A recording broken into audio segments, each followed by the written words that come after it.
waan ku farxay la kulankaaga waan u bogay la hadalkaaga waana ku qancay la dhaqankaaga waxaad ii tahay noole aan ka helay jacayl dhammaystiran kalsooni dhaba iyo dareen qaybsi xad dhaafa waxaad tahay ruuxa farxada ibarey murugadana waxaad tahay ruuxa iga dhowray xanaaqa muranka iyo safdhaafka ka dhaca dhexdeena waxaad tahay ruuxa go'aamiyey inaysan wax kasta oo dhaca sabab u noqon kala fogaanshaheena quruxda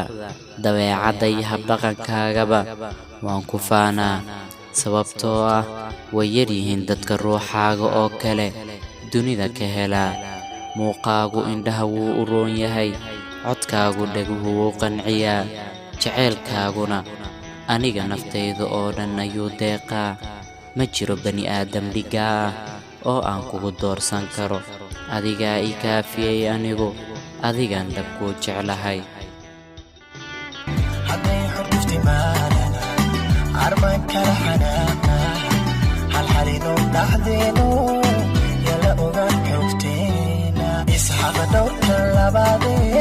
عدد حبيبي يقول ترى